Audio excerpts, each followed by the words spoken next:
Olá, pessoal. Bom dia, boa tarde, boa noite. Estão preparados para mais uma aula de processo do trabalho? Vamos falar um pouco sobre direito processual do trabalho, tendo em vista que na nossa última aula nós vimos os atos, os termos e os prazos processuais. Agora, na aula de hoje, a gente vai falar um pouco sobre as nulidades processuais, certo? Nulidades no processo do trabalho. Nós temos no processo do trabalho um sistema de nulidades composto por uma série de princípios. Muitos deles também estão presentes no direito processual civil, no direito processual comum. A ideia do sistema de nulidades é resguardar tanto a celeridade do processo, como a primazia pela decisão de mérito, considerando aí que os atos processuais eles precisam respeitar determinados direitos processuais, determinados princípios processuais, como, por exemplo, a ampla defesa e o contraditório. Então, se um ato processual ele é praticado em desconformidade com o que está previsto na lei e ele gera um prejuízo à parte, a gente vai precisar sanar esse ato processual. Agora, existem atos processuais que vão apenas, ao serem praticados de maneira viciada, vão apenas prejudicar direitos individuais de uma parte e outros atos processuais, ao serem praticados de uma forma viciada, eles vão violar direitos de ordem pública. E aí a gente vai ver que merece um tratamento diferente cada uma dessas espécies de nulidade processual. Quando se viola um direito individual, a gente tem uma nulidade relativa, certo? Essa nulidade relativa, ela precisa ser sanada, mas ela vai demandar uma atitude da parte prejudicada. Essa parte vai precisar provocar o para que haja ali o saneamento desse ato viciado. Já nas nulidades absolutas, aí o juízo pode agir de ofício, sim, ele vai tomar a iniciativa de sanar aquele vício processual e se esse vício não for sanado, por exemplo, pela prática de um ato por uma das partes, essa parte vai arcar com o ônus de não ter praticado esse saneamento, por exemplo, digamos que haja um vício na petição inicial da reclamação trabalhista e o juiz intimou o reclamante para sanar o ato em 15 dias, apontando exatamente aquilo que estava viciado naquela peça processual. E o reclamante o que fez? Nada. O que é que acontece? A ação dele, a reclamação trabalhista, vai ser arquivada, ela vai ser extinta sem resolução do mérito. Por quê? Porque ele vai arcar com esse ônus de não ter praticado o ato que vai sanar o vício do ato processual praticado irregularmente. Então, como eu disse para vocês, as nulidades elas são regidas por um conjunto de princípios. E isso favorece a celeridade processual e a primazia da decisão de mérito, assim como ao aproveitamento dos atos processuais. E essa, esse sistema de nulidades é um sistema que tem suas regras na CLT e princípios na CLT, mas que tem também regras e princípios no CPC, na legislação processual comum, ok? E é o que a gente vê aqui com o nosso primeiro princípio do sistema de nulidades processuais, princípio que muitos de vocês já conhecem por ser um princípio processual do direito processual do trabalho. Esse princípio é o da instrumentalidade das formas, ou ainda chamado de princípio da finalidade. Está previsto no CPC, nos artigos 188 e 227, certo? O 188 vai falar que os atos processuais e os termos não dependem de forma determinada em lei, salvo quando a lei expressamente exigir. Ou seja, a regra geral é que os atos e termos processuais não precisam de forma determinada e, se a lei assim exigir, aí eles vão precisar. Mas, se a lei exigiu e a parte não praticou em conformidade com a lei, a gente vai ter que verificar se esse ato conseguiu preencher sua finalidade essencial. Por quê? Se ele conseguiu preencher sua finalidade essencial, ele vai ser reputado válido, não vai haver nulidade nenhuma. E por que isso acontece? Porque o ato processual, quanto à sua forma, ou seja, a forma do ato processual, ela é apenas um instrumento para alcançar a finalidade essencial. Se a finalidade essencial foi alcançada, então ele é regular. Por exemplo, se a lei determina que a notificação, e a lei determina que a notificação no processo de trabalho vai ser pelo correio no processo de conhecimento. E, eventualmente, o serventuário da justiça ou até o juiz do trabalho vai lá e intima a parte por WhatsApp ou por um aplicativo de envio de mensagens qualquer. E por que ele faz isso? Porque, por exemplo, aquela parte reclamada já tem vários processos ali naquela vara e o seu preposto já deixou contato telefônico para fazer acordos, etc. E ele tem esse dado ali em processos anteriores e faz essa intimação irregularmente intimada, é cumprido um interstício e as partes vão fazer audiência de conciliação e não houve nenhum prejuízo. Está regular, por quê? Porque preencheu sua finalidade essencial, que foi cientificar a reclamada acerca da existência do processo, certo? Por exemplo, dando-lhe acesso aos autos e comunicando acerca do teor da reclamação trabalhista e concedendo-lhe um prazo para que venha a apresentar sua defesa. Se isso aconteceu regularmente, então ele preencheu sua finalidade essencial. E o artigo 227 vai dizer que quando a lei prescrever determinada forma, o juiz considerará válido o ato se realizado de outro modo de alcançar a finalidade. É a mesma ideia, ok? Esse é o princípio da instrumentalidade das formas. Temos também um outro princípio das nulidades processuais, que é o princípio da transcendência, que vai na linha do que eu acabei de falar para vocês. Vejam que no exemplo dado, a notificação por aplicativo de mensagem, hipoteticamente, conseguiu dar acesso aos autos e conceder prazo mínimo para apresentação da defesa, que é o interstício ali de 5 dias entre a notificação e a realização da audiência de conciliação ou audiência contínua nos termos da lei, aqui pensando no rito ordinário. E aí, por que eu citei todos esses detalhes? Porque isso mostra que foi cumprido o princípio da transcendência, ou seja, que não houve prejuízo, certo? O ato alcançou sua finalidade e, ao mesmo tempo, ele não gerou nenhum prejuízo para a parte. Por quê? Porque para que haja nulidade, é preciso haver prejuízo. Não há nulidade sem prejuízo para as partes. É o que diz o artigo 794 da CLT. Então, aqui a gente já está abordando o texto seletista, que vai dizer que nos processos sujeitos à apreciação da Justiça do Trabalho, só haverá nulidade quando resultar dos atos inquinados manifeste prejuízo às partes litigantes. Então, coloque na sua cabeça aqui quanto às nulidades nos atos processuais, o sistema de nulidades determina que só haverá nulidade quando houver prejuízo. Professor, dá um exemplo. Eu prefiro trabalhar com um exemplo clássico da jurisprudência. Quando, por exemplo, o escritório de advocacia determina que as citações, intimações, na verdade, que as intimações devem ser feitas na pessoa de um determinado advogado daquele escritório, de um determinado sócio, de um advogado que acompanha ali aquelas intimações e que isso possibilita a atuação mais efetiva daquele escritório de advocacia em razão da divisão ali do trabalho interno deles. E aí o que ocorre? O juiz vai lá e determina a citação na pessoa de outro advogado da mesma sociedade empresária, por exemplo, ou desculpe, do mesmo escritório de advocacia, por exemplo, o advogado que compareceu à audiência de conciliação. Professor, e aí, nesse caso, há nulidade ou não? O que é que entende o TST na súmula 427? Ele vai dizer que nesse caso, certo? Se havendo então expresso pedido, precisa constar nos autos de que as intimações sejam publicadas e realizadas exclusivamente em nome de determinado advogado, a comunicação em nome de outro profissional constituído nos autos ela é nula. Mas veja só a parte final que eu coloquei vermelho para vocês.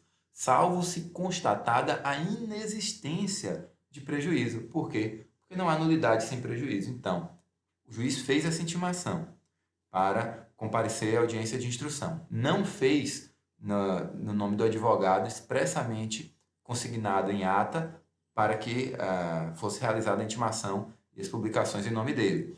Fez no nome do advogado que compareceu à audiência. E aí as partes compareceram no dia da audiência de instrução, dessa, vamos dizer assim, segunda parte da audiência contínua.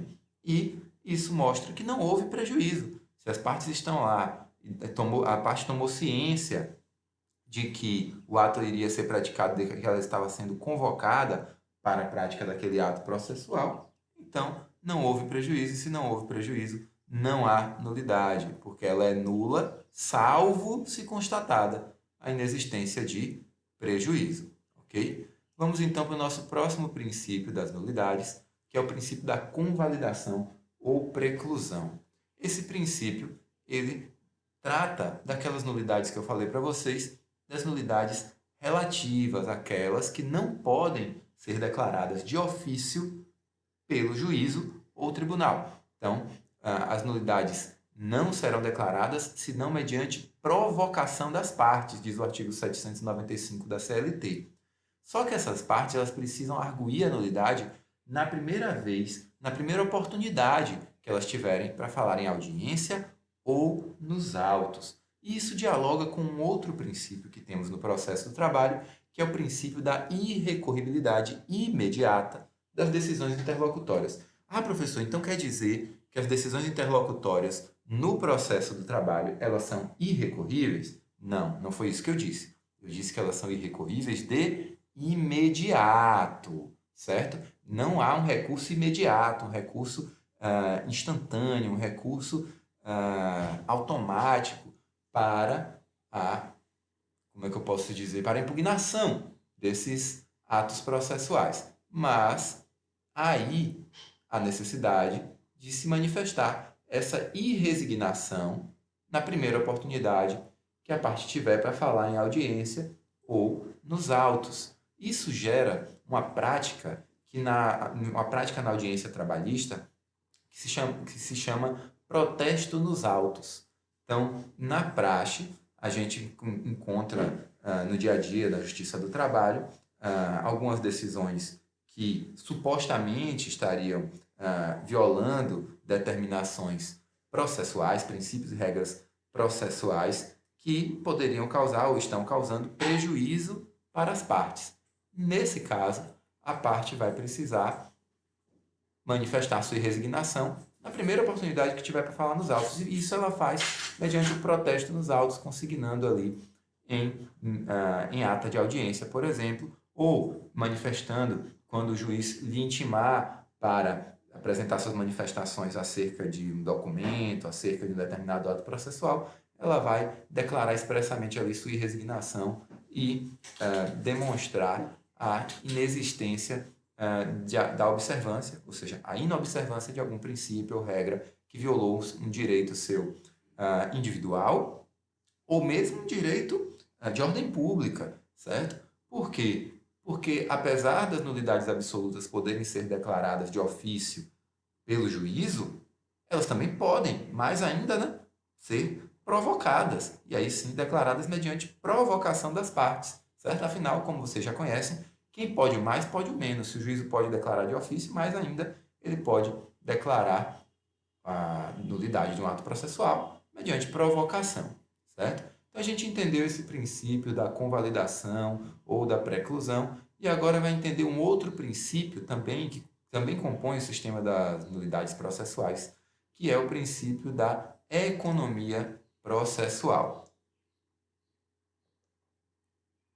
Veja que o princípio da economia processual determina que a nulidade não será pronunciada quando for possível suprir a falta daquele ato ou repeti-lo, ok? Então, se o juízo pode suprir aquele ato processual ou se a parte pode repetir o ato processual, simplesmente determina-se um prazo para que ela possa suprir esse ato processual. Mas esse mesmo princípio da economia processual vai também permitir ao juiz que não precise declarar uma nulidade quando ele vê que aquela nulidade, que supostamente poderia gerar prejuízo a uma das partes, essa nulidade, na verdade, não gerou prejuízo. Por quê?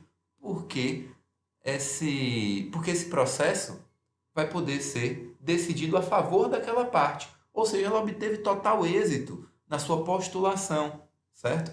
Então, se a parte demonstrou, mediante diversas provas, que tinha razão na sua postulação, seja a parte reclamante ou a parte reclamada, um eventual vício no procedimento, por exemplo, a não aceitação de uma determinada prova, o juiz não aceitou que determinada prova fosse juntada aos autos, por exemplo, sob a justificativa de que iria tumultuar o processo.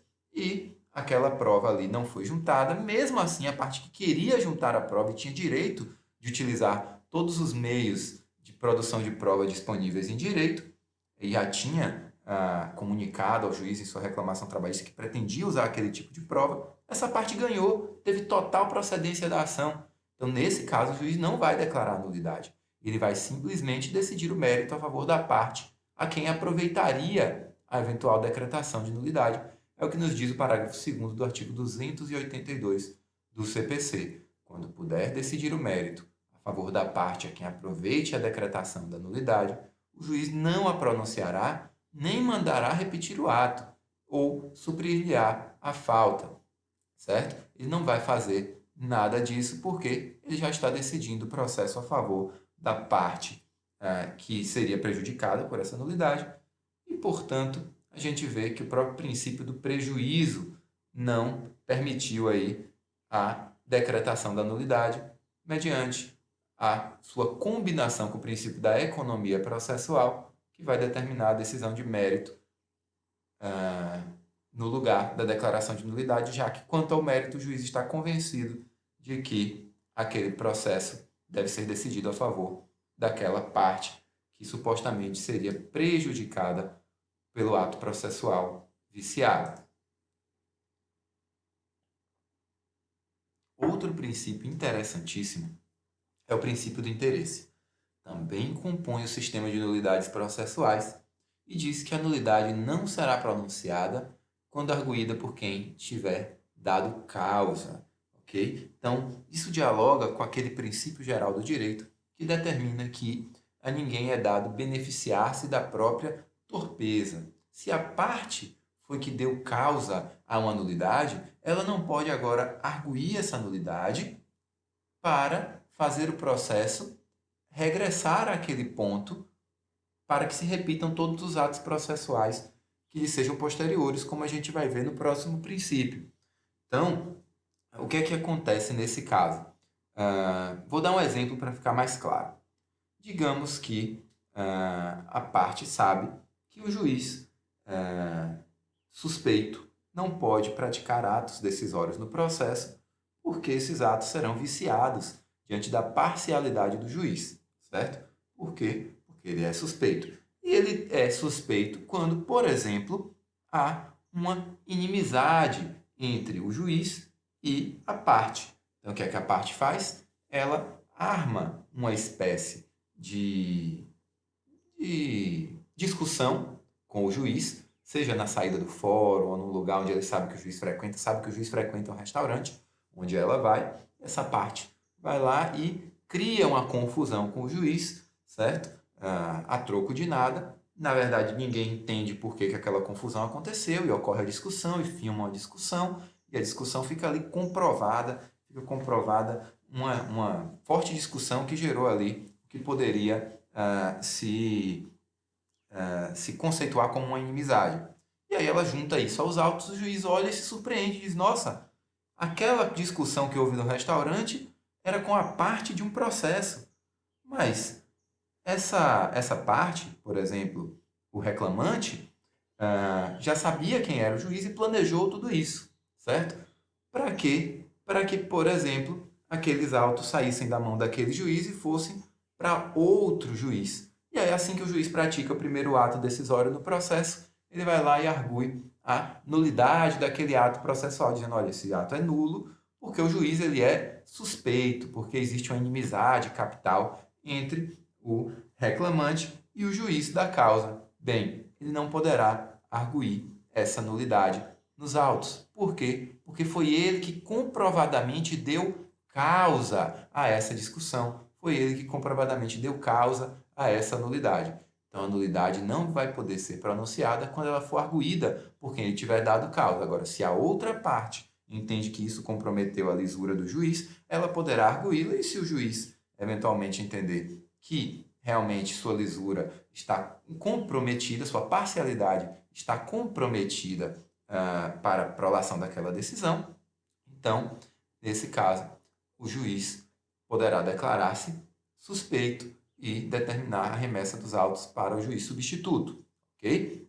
Mas o artigo do CPC número 276 vai nos explicar o mesmo princípio do interesse com outras palavras. Ele vai dizer que quando a lei prescrever determinada forma sob pena de nulidade processual, a decretação desta não poderá ser requerida pela parte que lhe deu causa, certo? Então, quando a lei prescrever determinada forma sob pena de nulidade, a decretação desta não pode ser requerida pela parte que lhe deu causa. Então, se a parte praticou um ato processual com a forma irregular, ela também não poderá argumentar no sentido de que esse ato processual está viciado, é nulo e precisa ser corrigido. Agora, se for uma nulidade grave, como eu já falei para vocês, envolvendo normas de ordem pública, o juiz poderá sim decretar a nulidade do ato e determinar seu refazimento, inclusive de ofício. Okay? E o último princípio do sistema de nulidades processuais é o princípio da utilidade. Por quê? Porque um ato processual, ao ser declarado nulo, ele não vicia o processo inteiro, de modo algum. Mas muitas vezes não é só aquele ato viciado que vai ser declarado nulo. O ato viciado vai ser declarado nulo e os atos que dele dependam, ou seja, consequência, aqueles posteriores que dele dependam, ou seja, consequência, também poderão ser declarados nulos, certo? Então, é o que diz o artigo 798 da CLT. A nulidade do ato não prejudicará, senão os posteriores que dele dependam ou sejam consequência. Então, vai precisar ser sanado o vício do ato viciado e dos posteriores que dele dependam ou sejam consequência, ok? Então, é muito comum o processo precisar retornar ao momento processual da prática daquele ato que se encontra viciado e dali para frente serem repetidos todos os atos que já tinham sido praticados e que eram consequência daquele ato ou que dependiam daquele ato viciado, ok? Vale a gente ainda falar do ato processual que eventualmente tem partes independentes. E aí a gente vai falar de um brocado romano que vai dizer que o útil não se vicia pelo inútil. É a mesma lógica do 798 da CLT, mas pensando aqui num ato processual único, certo? É o chamado utile per inutile non vitiatur, ok? Ele vai dizer que o ato anulado, ou seja, anulado o ato, considera-se de nenhum efeito todos os subsequentes que dele dependam. Até aí a gente já conhece. Todavia, a nulidade de uma parte do ato não prejudicará as outras partes do ato que dele sejam independentes. Ou seja, a parte útil não se vicia pela parte inútil, ok? Então, a parte viciada não vai contaminar a parte que é útil quando elas são independentes, ok? Esse é o artigo 281 do CPC e ele vai se referir justamente a esse brocardo romano do utile per inutile non vitiatur. Assim a gente encerra as nulidades processuais e começa a falar sobre um outro sistema, certo? A gente vai falar, na verdade, sobre a reclamação trabalhista, pensando aqui majoritariamente ou maiormente no rito ordinário, ok? Pensando aqui maiormente no rito ordinário para fins de ajuizamento da reclamação trabalhista.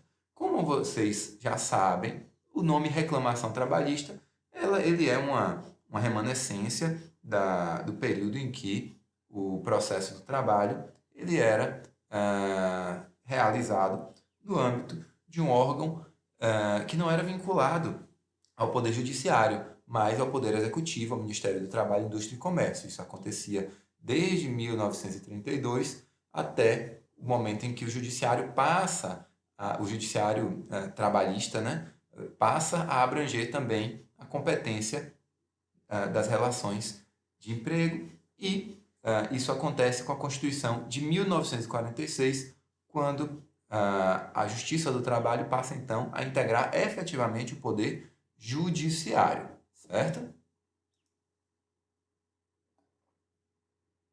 Falando um pouco sobre teoria geral do processo, a gente vai lembrar que antes do CPC de 2015, a gente tinha uma doutrina que falava das condições da ação, que seriam legitimidade, parte, interesse processual e a possibilidade jurídica do pedido.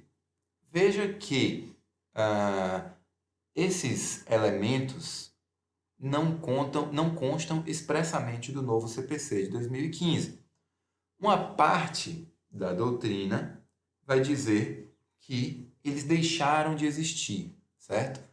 Fred Didier, por exemplo, vai dizer que não existem mais condições da ação, que elas não estão expressamente consignadas no Código de Processo Civil.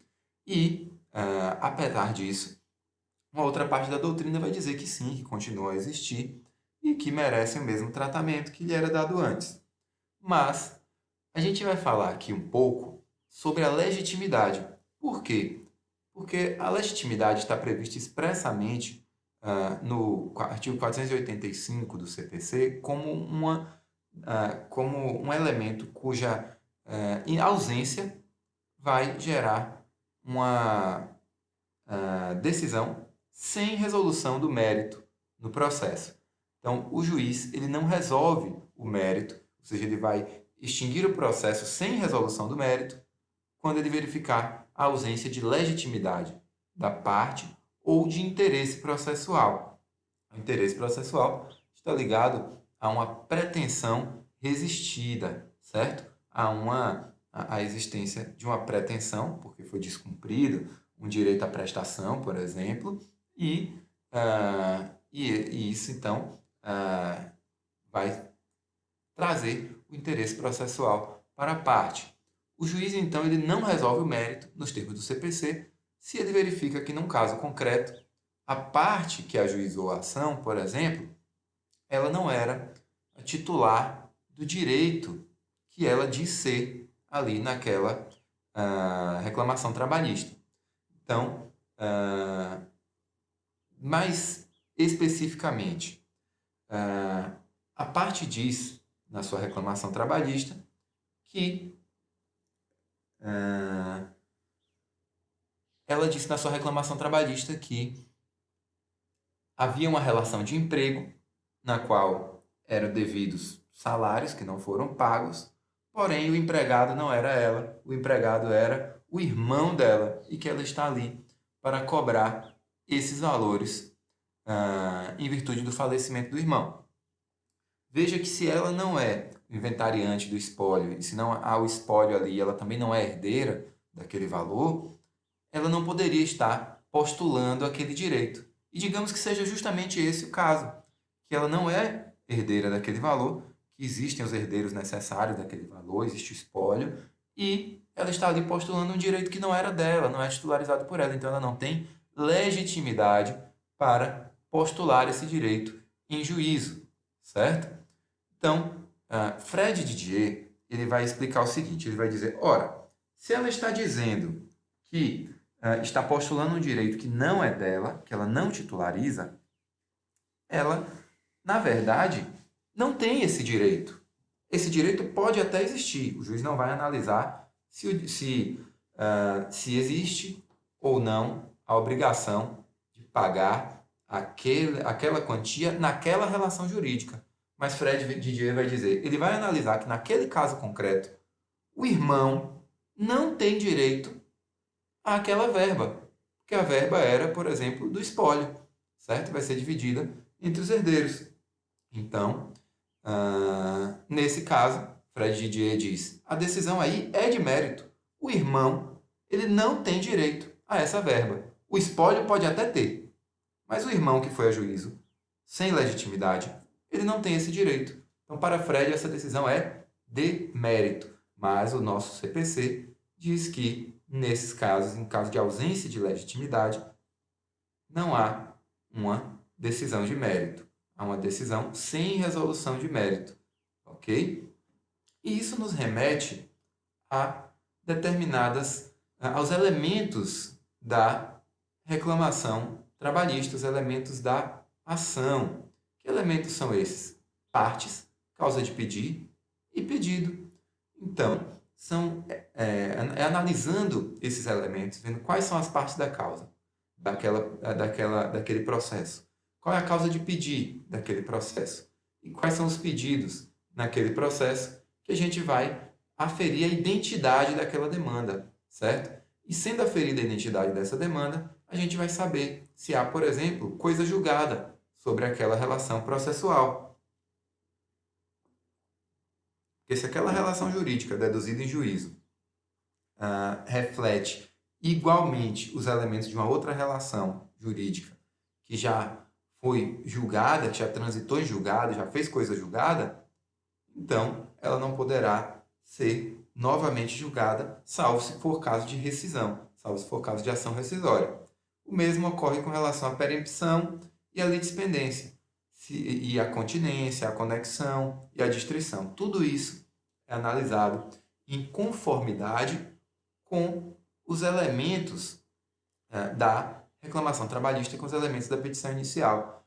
Então, se há, por exemplo, uma litispendência, ou seja, se já há um processo pendente tratando sobre aquela mesma questão, como é que a gente vai saber isso? A gente vai analisar se naquele processo pendente estão as mesmas partes que estão nesse processo que a gente está analisando aqui agora. Se são as mesmas partes. Se a causa de pedir é a mesma, e se o pedido também é o mesmo, aí haverá uma lide pendente, sim, de julgamento, e não poderá ser julgado esse processo, porque ele é idêntico.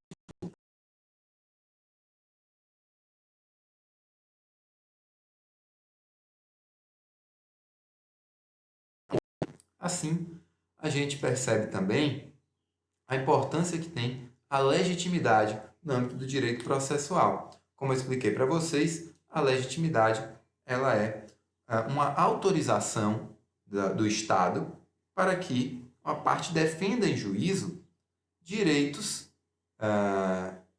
determinados direitos ou interesses, que normalmente ocorrem como eu exemplifiquei para vocês, certo? Por que aquele irmão não tinha legitimidade para postular os direitos trabalhistas do seu falecido irmão? Porque ele não tinha legitimidade porque ele não era o titular do direito, certo? Ele não era o titular do direito. Mas por que o espólio tinha legitimidade se o espólio não se confunde com o próprio irmão? Porque o Estado autoriza o espólio a defender aquele direito. Então, essa legitimidade ela pode ser uma legitimidade ordinária ou uma legitimidade extraordinária. A legitimidade ordinária é justamente quando o ordenamento jurídico autoriza uma parte a defender um direito que ela titulariza no plano do direito material. Então, ela vai defender processualmente um direito que ela titulariza no plano material. Já a legitimidade vai ser extraordinária, e o nome extraordinário já demonstra que ela não é a mais comum, né? A legitimidade extraordinária vai acontecer quando o ordenamento jurídico autoriza uma parte a postular em juízo um direito que não é titularizado por ela, mas titularizado por outra pessoa. Por exemplo, o sindicato, quando atua como substituto processual, ele vai a juízo em nome próprio postular o pagamento, o adimplemento, o cumprimento de um direito que não é do sindicato, que não é titularizado por ele no plano material, mas titularizado pelos membros daquela classe profissional que ele representa, daquela categoria profissional que ele representa. O que é diferente do caso de uma representação processual. Na representação processual, digamos que um trabalhador menor de idade, um menor de 18 anos, porque a gente sabe que os menores de 18 anos, desde que não sejam atividades insalubres, perigosas ou penosas, ele pode trabalhar e ele pode trabalhar a partir dos 16, salvo na condição de aprendiz a partir dos 14. É determinação constitucional. A gente sabe disso. E esse menor de idade, para ir a juízo, um menor com 16 anos de idade, por exemplo, para ir a juízo postular verbas trabalhistas que não lhe foram pagas, ele vai precisar estar representado no processo, representado por uma pessoa que tenha capacidade processual. E essa pessoa vai ser o seu representante legal, por exemplo, sua mãe. Ela vai representar o filho naquele processo judicial. Ela não tem aí, nesse caso, uma legitimidade extraordinária, porque ela vai a juízo em nome do filho, ela vai representar o filho. É diferente da legitimidade extraordinária, na qual o Ministério Público ou o sindicato vai, em nome próprio, representar direitos de outras pessoas, ok? É diferente, aí não confunda a legitimidade extraordinária com a representação processual, muito menos com o representante que vai exercer a capacidade postulatória no processo, que é o caso do advogado. A parte pode estar assistida por advogado na Justiça do Trabalho, já que essa é uma faculdade em razão do ius postulandi, embora seja difícil a gente ver isso na prática em razão da dificuldade inerente ao processo judicial eletrônico e a própria complexidade do processo, mas a gente encontra, sim, casos de ius postulandi na Justiça do Trabalho. E a lei prevê essa possibilidade, sendo que, então, nem sempre a gente vai ver a parte assistida por advogado, mas essa representação exercida pelo advogado também não é uma legitimidade extraordinária, ok? E, como eu disse para vocês, a reclamação trabalhista ela vai ser identificada pelas partes, que vão precisar ser legítimas, e pela causa de pedir. E a causa de pedir ela vai se constituir pelos fundamentos de fato e de direito que vão embasar as postulações, que vão embasar os pedidos realizados naquela reclamação trabalhista. Essa causa de pedir pode ser próxima ou remota. Veja, eu vou utilizar aqui com vocês a doutrina de Fred Didier Júnior. Para ele, a causa de pedir próxima é o fundamento jurídico, o fundamento de direito, que vai estar ali mais próximo, então, do pedido, que é aquilo que demonstra a existência de um direito que o reclamante sustenta ter, por exemplo, porque houve, no plano fático, descumprimento de uma obrigação. E esse descumprimento da obrigação no plano fático é justamente a fundamentação remota, certo? A fundamentação remota é uma fundamentação de fato, ok? Então, a causa de pedir próxima é o fundamento jurídico e a causa de pedir remota é o fundamento de fato, é a fundamentação de fato. Bem, como eu disse para vocês, existe divergência doutrinária quanto a isso, e a divergência vai dizer justamente que é o inverso, ok? A gente vai achar alguns autores, salvo engano, Nelson Nery Júnior, que vai falar sobre essa causa de pedir próxima e remota em termos diferentes do que a gente tratou aqui. Mas a doutrina majoritária aborda esse tema nos mesmos termos que a gente tratou aqui nesse momento. Passamos então a falar do pedido. E o pedido ele pode ser mediato ou imediato, certo? Na verdade, o pedido ele pode ser analisado sobre esse prisma de pedido mediato ou imediato, mas todo pedido ele é mediato e imediato, certo? O mediato é o bem da vida desejado pelo reclamante. Então, o pedido mediato ele é composto exatamente pelo bem da vida que o reclamante deseja. Ou seja, o pagamento de uma verba trabalhista, a reintegração, a concessão das férias. Ele tem um pedido ali que ele faz que é composto por um bem da vida. Mas imediatamente, ou seja, o pedido imediato não é esse bem da vida. O pedido imediato é a prestação jurisdicional do Estado. É o Estado tomar uma decisão, dizer quem é que tem o direito e pacificar aquela ali de pacificar aquela relação social. Então, o pedido imediato é a prestação jurisdicional, certo? É a pacificação social. E o pedido imediato é o bem da vida desejado pelo reclamante, ok? Então, o pedido pode ser imediato ou imediato. Pedido imediato, o bem da vida. Pedido imediato, a prestação jurisdicional. Quanto aos pedidos, a gente pode classificá-los também no que diz respeito à sua... Quanto aos pedidos, a gente pode classificá-los no que diz respeito à sua cumulação, ok? A acumulação pode ser própria ou imprópria. Mas antes de falar dessa acumulação própria ou imprópria, a gente vai falar que no processo do trabalho existe uma peculiaridade que foi criada com a reforma trabalhista de 2017, que é a necessidade dos pedidos serem líquidos, mesmo no rito ordinário. Por quê? No rito sumaríssimo, os pedidos sempre precisaram ser líquidos, ok? Inclusive, agora há então essa identificação, né? Tanto no rito sumaríssimo quanto no rito ordinário, os pedidos precisam ser líquidos. Mas no rito sumaríssimo, há uma determinação um pouco mais enfática, porque lá no rito sumaríssimo, caso o pedido não seja líquido, a CLT determina que o juiz extinga o processo sem resolução de mérito e condene o reclamante ao pagamento de custas. Aqui, no rito ordinário, há um entendimento de que, se o pedido não for líquido, o juiz deve intimar a parte para sanar esse vício no prazo de 15 dias.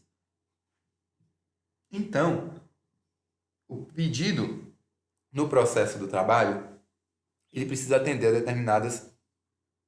determinados requisitos, a determinada forma. Ele precisa ser certo, ele precisa ser determinado e ele precisa indicar o seu valor. Ou seja, o pedido precisa ser certo, significa que ele pedido precisa ser expresso. O pedido ser determinado ou determinável é a aferição da quantidade ou da qualidade do pedido, certo? É preciso que haja determinabilidade do pedido. E é preciso também que ele indique o valor do pedido, que o reclamante indique o valor do pedido, e isso é a liquidez do pedido, ok? Então, a data e a assinatura do reclamante, assim como a qualificação das partes, designação do juízo, exposição dos fatos e a existência de um pedido, são os elementos que vão compor a nossa reclamação trabalhista, que remetem ali àqueles elementos da petição inicial previstos no 319 do CPC. Veja que o CPC ele é mais minucioso, exigindo os elementos que compõem, por exemplo, a qualificação das partes de maneira minudente. Okay? A reclamação trabalhista, o entendimento prevalecente é que ela é mais flexível com relação a essas formalidades. E por que isso ocorre? Porque no processo do trabalho a gente tem o jus postulandi. E o jus postulandi, no processo do trabalho, exige que a formalidade para a propositura da demanda seja menor. Então, por isso, a reclamação trabalhista, ela no processo do trabalho, ela além de poder ser escrita, ela pode inclusive ser verbal, certo? E sendo escrita, ela deverá conter aí a designação do juízo, a qualificação das partes, uma breve exposição dos fatos de que resulte o dissídio, o pedido, e esse pedido deverá ser certo, determinado e líquido, e também a data e assinatura do reclamante ou do seu representante. Por que ou do seu representante? Porque ele pode não ter um representante em razão dele estar exercendo o seu ius postulandi, que é o direito de ir a juízo, sem constituir advogado. Ok? Quanto à liquidez do pedido, se a parte fizer um pedido ilíquido, como eu falei para vocês aqui no rito ordinário, o parágrafo 3º vai dizer que os pedidos que não atendam aquele disposto no parágrafo 1º, ou seja, pedido que não seja certo, determinado ou determinável e líquido, eles serão julgados extintos sem resolução do mérito. Mas a doutrina aqui defende que o juízo conceda um prazo de 15 dias, nos termos do 321 do novo CPC, para que o reclamante emende a inicial, sob pena de, aí sim, extinguir sem resolução do mérito. É o chamado princípio da primazia da resolução de mérito. Vale a pena ainda a gente falar para vocês sobre a reclamação trabalhista verbal. Antes de passar, como eu disse para vocês, ela pode ser escrita e ela pode ser verbal. E se ela for verbal, o reclamante vai comparecer lá à Justiça do Trabalho, vai prestar o seu esclarecimento a título de propositura da reclamação verbal, ele vai conversar com o serventuário explicando qual é a demanda que ele traz. Essa reclamação verbal vai ser reduzida a termo em 2 vias no processo físico e assinada pelo escrivão ou chefe de secretaria que lhe tomou ali o depoimento, observado no que couber o disposto naquele parágrafo 1º que a gente viu no slide anterior, que eu vou colocar aqui na tela para vocês, certo? Então, vai observar todos esses elementos da petição inicial. Lembrando que essa questão de haver 2 vias é para o processo físico. Por quê? Porque precisa de uma via para compor os autos e a outra que vai acompanhar a notificação da reclamada, para que ela tenha acesso a todas as todas as postulações, todos os fatos que lhe são imputados naquela reclamação trabalhista. Ele precisa ter conhecimento disso para poder se defender. Então, uma via fica no cartório da vara, outra via fica vai acompanhar a notificação, sendo que muitas vezes na prática, no processo físico, o reclamante leva 3 vias para que uma fique nos autos, outra seja enviada à reclamada e outra fique de contraprova ali para que o reclamante tenha um documento comprobatório do teor daquela reclamação trabalhista que foi protocolada ou protocolizada, já que é um termo de dupla prosódia, né? Você pode falar protocolada ou protocolizada, tanto faz. Então, é possível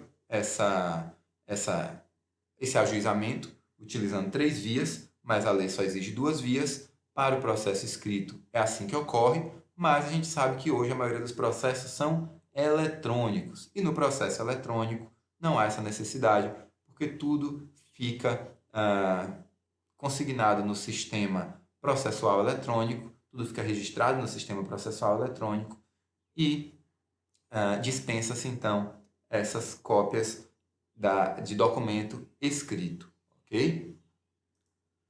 Ainda com relação aos pedidos as espécies de pedidos que podem ser formulados na reclamação trabalhista, os pedidos podem ser relativos a prestações sucessivas, que é o que ocorre muito frequentemente no processo do trabalho.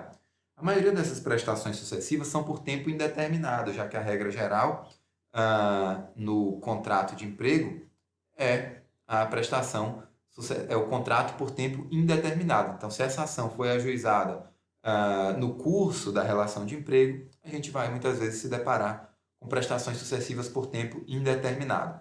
Mas, nos casos de alguns benefícios que tenham duração já pré-estabelecida, né? Uma duração com início e fim, ou seja, uma prestação sucessiva por tempo determinado, aí a gente vai analisar quantas prestações devem ser incluídas naquela demanda. Ora, quando o juiz for executar o cumprimento daquela prestação, quantas prestações serão abrangidas e quantas prestações ali devem ser então postuladas pelo reclamante, haja vista que ele está tendo um direito descumprido né? Ele tem direito a uma prestação, essa prestação é sucessiva, ela se repete no tempo, ela foi descumprida até agora, mas ele está certo de que não é, no curso do processo, ele acredita, e pode acontecer, que a outra parte não vai passar a cumprir aquelas prestações sucessivas.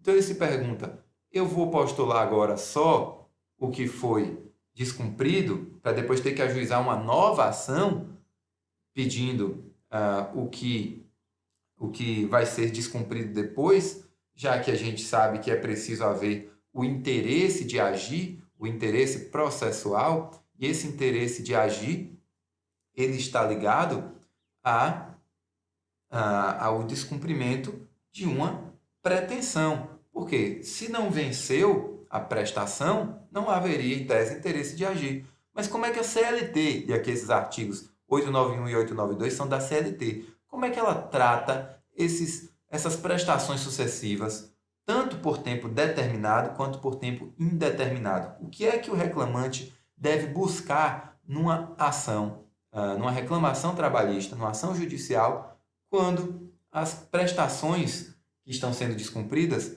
são prestações sucessivas? O 891 vai falar sobre as prestações sucessivas por tempo determinado e vai dizer que a execução pelo não pagamento de uma prestação compreende as que lhe sucederem, certo?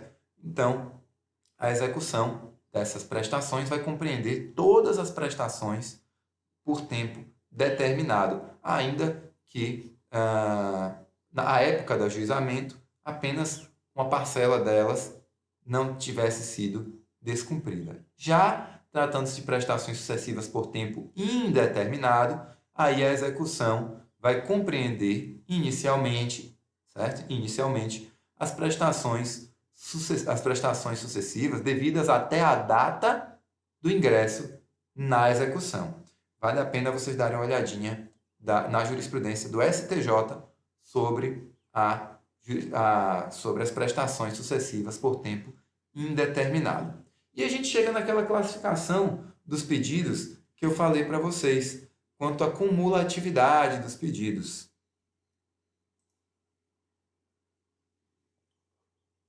Primeira pergunta que o neófito pode se fazer quanto ao processo do trabalho, do que tange a cumulatividade dos pedidos é possível acumular pedidos no processo do trabalho? Eu posso fazer vários pedidos na minha reclamação trabalhista? Sim, claro, pode fazer vários pedidos. E como é que a gente classifica essa acumulação? A acumulação pode ser própria ou imprópria. A acumulação vai ser própria quando for possível deferir todos os pedidos, ou seja, quando o juízo pode analisar todos os pedidos e deferir todos eles. Exemplo, reclamante ajuizou a reclamação trabalhista pedindo férias, FGTS, salários atrasados, 13º não pago, reflexos de salário pago por fora nas demais verbas trabalhistas, férias não concedidas em dobro, tudo isso, certo? São pedidos que vão ser analisados individualmente, eles são independentes. Então, é uma acumulação própria, salvo os reflexos, certo? Salvo os reflexos que vão ser analisados de maneira sucessiva, certo? Que vai ser uma acumulação própria sucessiva. Mas tudo isso é acumulação própria simples. Por quê? Porque é independente entre si.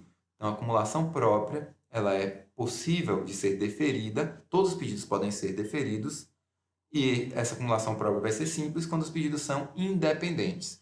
Mas vai ser sucessiva quando a análise do pedido posterior depende do deferimento do anterior, certo? É o caso dos reflexos que eu falei para vocês. Pediu os reflexos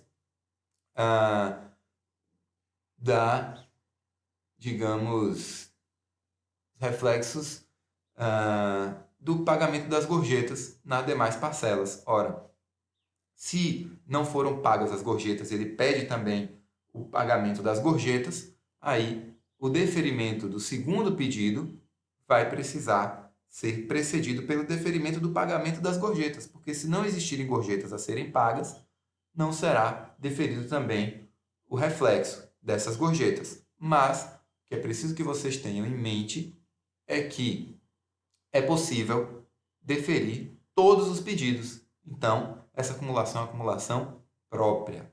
Agora, a acumulação imprópria vai ser quando apenas um dos pedidos puder ser deferido. Ou seja, existem 2 pedidos, 3 pedidos, mas só um deles vai poder ser deferido. Isso ocorre na acumulação imprópria. E qual é o tipo de acumulação imprópria que a gente encontra na doutrina? Acumulação imprópria subsidiária, que é quando a análise do pedido subsequente, do pedido posterior, depende do indeferimento do pedido posterior. Veja que ele é diferente da acumulação própria sucessiva, certo?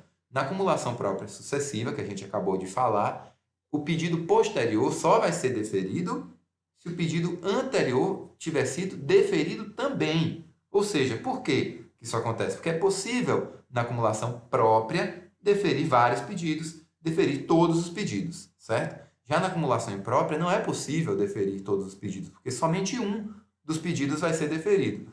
Então, na acumulação imprópria subsidiária, o segundo pedido só vai ser analisado e só poderá ser deferido se o primeiro pedido tiver sido indeferido. Ah, professor, ficou complicado. Dá um exemplo. Exemplo é o pedido de reintegração. O empregado acidentado em decorrência do acidente do trabalho, ou o titular da garantia de emprego também do representante dos empregados da CIPA. Esses 2 empregados titulares de garantia de emprego podem propor uma reclamação trabalhista buscando sua reintegração, caso eles tenham sido dispensados sem justa causa, uma dispensa abusiva, por exemplo, no curso do seu mandato, certo? Então, se isso acontecer, aí ele vai postular sua reintegração com uma acumulação imprópria subsidiária do pedido de indenização substitutiva desse período, caso não haja a reintegração. Digamos que essa reintegração não seja recomendável ou digamos que essa reintegração, a análise desse pedido só tenha sido feita depois que já transcorreu o período de garantia de emprego, quando só resta ao juiz, então, a possibilidade de deferir a indenização substitutiva. Aí ele vai indeferir o primeiro pedido e só assim ele vai poder analisar o segundo e deferir o segundo de indenização substitutiva. Veja que ele só consegue deferir um dos pedidos, ele não consegue deferir os 2. Ou ele reintegra e determina que seja mantido ali o vínculo durante aquele período e pagos os salários relativos a esse período, obviamente, mas não vai ser indenização, vai ser pelos serviços prestados, porque mantido o vínculo, ou ele vai determinar a indenização do período descumprido de garantia de emprego. Ele nunca consegue fazer as duas coisas com relação ao mesmo período. Então, ou um ou outro. Acumulação imprópria subsidiária. Já a acumulação imprópria alternativa, não há essa ordem de preferência. Ele não vai analisar o segundo só depois que analisar o primeiro. Não. Ele vai deferir um ou outro pedido. Certo? O juiz irá optar por um deles, mas nunca por ambos, porque é uma acumulação imprópria alternativa. Ok? E por ser imprópria, somente um dos pedidos pode ser deferido, não os 2. Assim, a gente encerra o nosso assunto da reclamação trabalhista, analisando os seus elementos, fazendo um estudo profundo da análise desses elementos. Recomendo que vocês escolham uma doutrina que lhes agrade para acompanhar os nossos estudos e vocês vão ver que a maior parte do que a gente disse aqui certamente estará na doutrina que você escolher e o que mostra que a gente tem acompanhado aí vamos dizer assim, um assunto, a parte do assunto que é mais comum entre as doutrinas, que a gente tem realmente focado naquilo que é mais importante, naquilo que é essencial.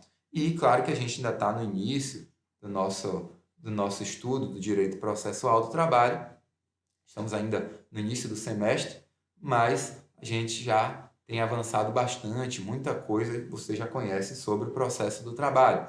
Mas existe um fenômeno que antecede aí o ajuizamento da reclamação trabalhista, que vai ter repercussões trabalhistas importantes. E já que a gente está falando na reclamação trabalhista, nesse início do processo, a gente precisa analisar esse fenômeno, que era um fenômeno que é importante ser visto pelo prisma do processo do trabalho. Por quê? Porque ele é um fenômeno, ele é um instrumento que visa reduzir a demanda de processos judiciais trabalhistas. Como é que ele vai reduzir isso? Através da tentativa de conciliação, antes mesmo do ajuizamento da reclamação trabalhista. Então, há uma comissão de conciliação prévia, que pode ser formada no âmbito da empresa ou no âmbito sindical. Então, essa comissão de conciliação prévia pode ser intersindical, ou seja, entre sindicato e empresa, como pode ser interempresarial, no âmbito da empresa, de uma ou mais empresas, intraempresarial ou interempresarial. Só que seja de uma modalidade ou de outra, a comissão de conciliação prévia, ela precisa obrigatoriamente ser paritária. Ela tem uma constituição paritária. O que isso quer dizer? Isso quer dizer que ela é composta por metade dos membros sendo representantes dos empregados e a outra metade sendo representante dos empregadores, ok? Então, a comissão de conciliação prévia ela é sempre paritária, ela pode ser instituída no âmbito da empresa ou no âmbito do sindicato, como nos diz o 625D da CLT. Ela é regulada pelos artigos 625A até o 625H, no âmbito da CLT. Então, você abre sua CLT, você vai ver toda a regulamentação da comissão de conciliação prévia. Havia uma discussão se era obrigatório passar pela comissão antes de ajuizar a reclamação trabalhista. E essa era a ideia do legislador, porque olha o que ele escreveu aqui no 625D. Qualquer demanda de natureza trabalhista será submetida à CCP, que é a Comissão de Conciliação Prévia, se na localidade da prestação dos serviços houver sido instituída essa CCP no âmbito da empresa ou do sindicato. Só que em 2009 o STF decidiu em uma ADI que a interpretação desse artigo deve ser uma interpretação conforme a Constituição. E essa interpretação é no sentido de que a submissão à CCP não é um requisito para a propositura da reclamação trabalhista, ela não é obrigatória. Então, ela não é nem um pressuposto processual, nem uma condição da ação da reclamação trabalhista. Ela não é obrigatória, ela é uma mera faculdade, ok? Quanto a essa CCP, quais são os aspectos relevantes para o direito processual do trabalho? Primeiro, não é, como eu falei, um requisito para a propositura da reclamação trabalhista. Só aí você já vê que é um aspecto relevante para o nosso processo do trabalho.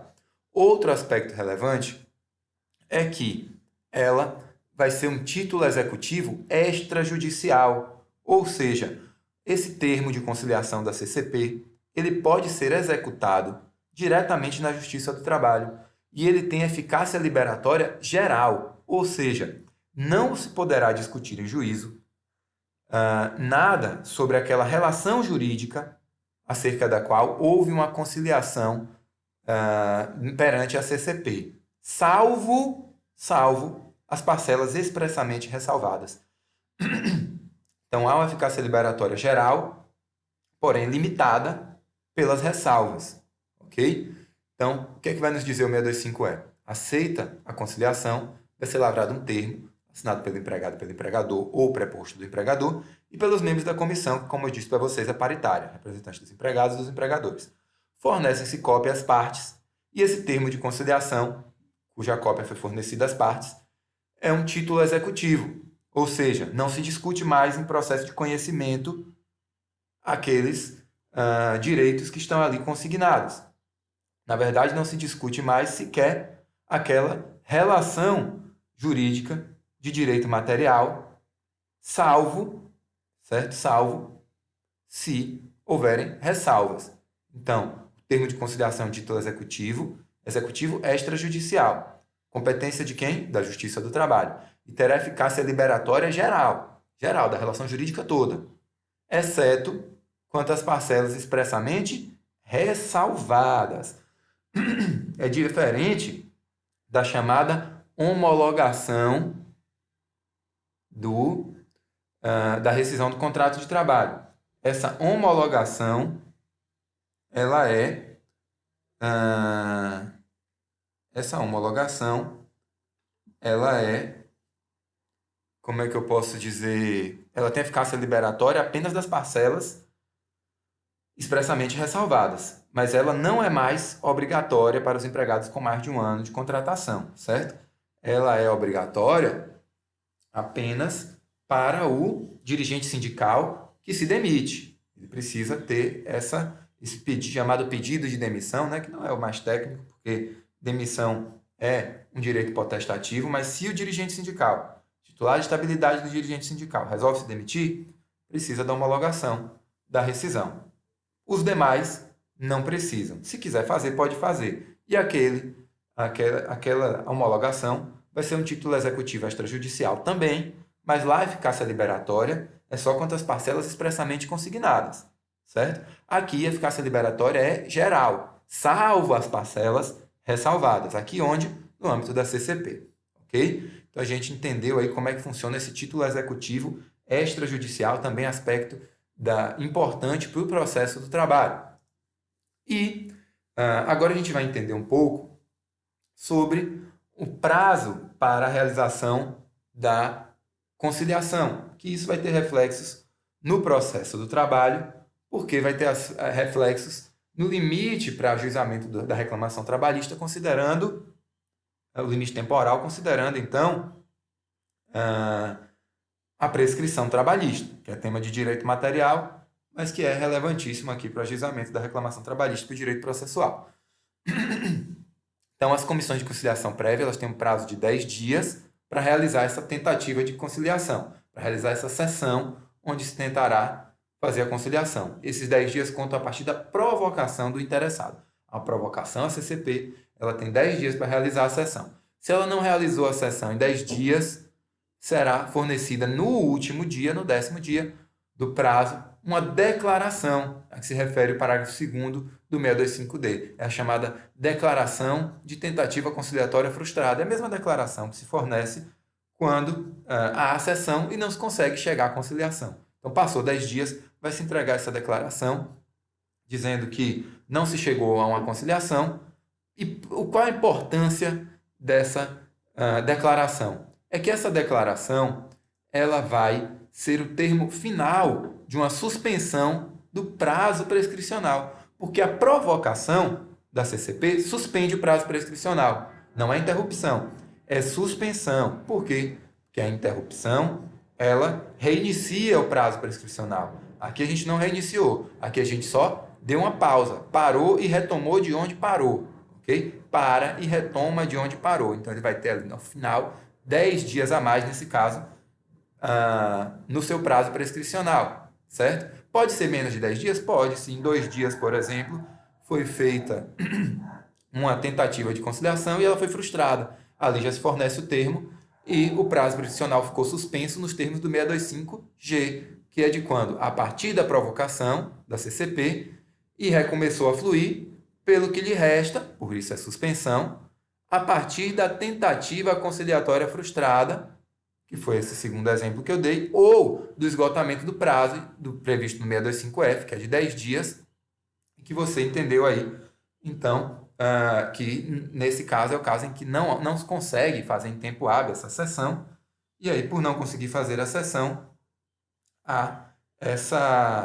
por não se conseguir fazer essa sessão, a declaração da tentativa conciliatória frustrada, essa suspensão, então, do prazo prescricional se encerra e, a partir daí, o prazo volta a fluir e, então, isso repercute no prazo prescricional que vai ter relevância para o ajuizamento da reclamação trabalhista.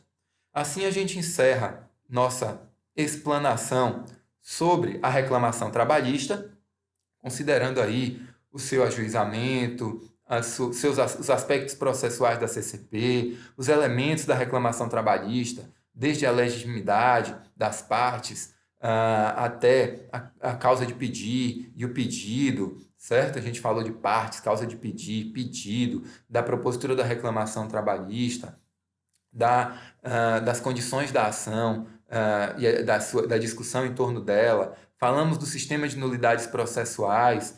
Vale a pena a gente relembrar, só a título de lembrança mesmo, porque vocês já viram isso em direito material, que a prescrição trabalhista ela é de 5 anos contados para trás a partir do ajuizamento da reclamação trabalhista, certo? É a chamada prescrição relativa, ou seja, ajuizou a reclamação trabalhista, conta 5 anos para trás e analisa quanto se conseguiu buscar ali daquela relação de trabalho, mas limitada a 2 anos após a extinção do contrato de trabalho. Então, se houve a extinção, dessa extinção você conta 2 anos, salvo se houve alguma interrupção ou se houve alguma suspensão, certo? E aí, nesse caso, a gente vai incluir o período de suspensão ou reiniciar o prazo prescricional de 2 anos após a retomada da interrupção. Essa interrupção, professor, dá um exemplo de interrupção. O ajuizamento da reclamação trabalhista. O ajuizamento da reclamação interrompe o prazo prescricional quanto aos pedidos que lá estão expressamente contidos, certo?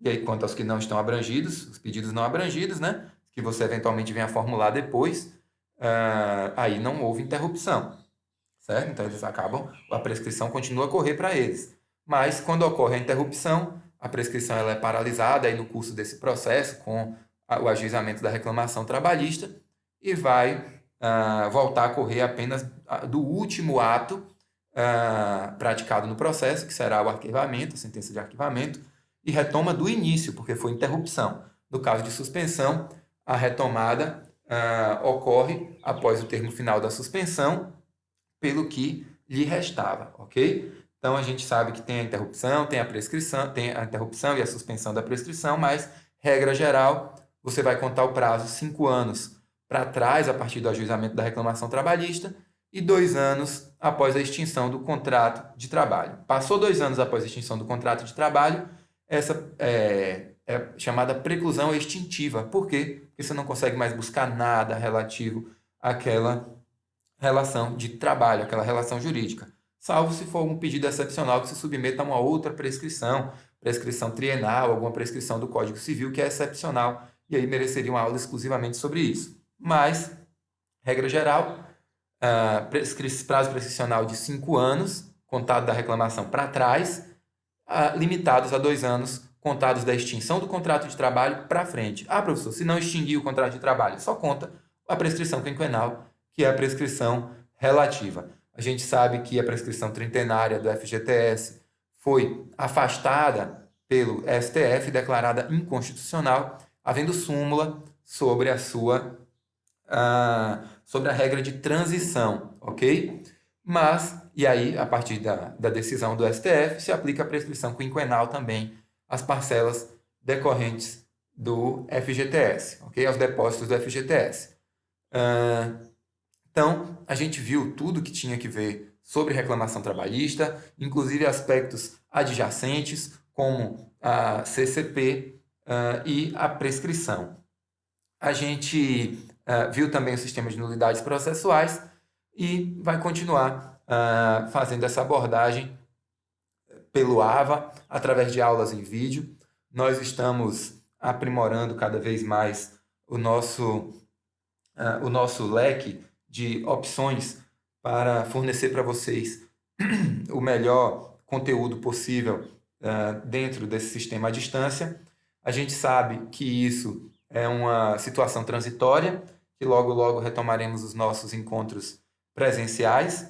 Sabemos também que isso é uma demanda de saúde pública e que a gente precisa realmente que essas aulas sejam realizadas através do ambiente virtual, através do sistema telepresencial, tanto que o MEC tem exigido e autorizado isso, então é o próprio governo que está determinando essa medida para que a gente não sofra prejuízos no nosso processo de construção do conhecimento, no nosso processo educacional e acadêmico, deixando o tempo transcorrer sem a prática de atividades aí acadêmicas. Então, isso não é recomendável. O recomendável é que a gente continue a prática das atividades acadêmicas através dos sistemas virtuais, e é o que a gente tem feito. Temos verificado os acessos de vocês, estamos cada vez mais focados na sua participação através dos sistemas virtuais, através do desafio Nota Máxima, através do acesso ao AVA, a realização das atividades. Quando forem retomadas as atividades presenciais, a gente poderá suprir eventuais, como é que eu posso dizer, eventuais pendências, se houverem, mas o fato é que a gente vai se esforçar para fazer o máximo para que não restem pendências, para que a gente possa ter aqui a mesma produtividade que a gente tinha nos nossos encontros presenciais.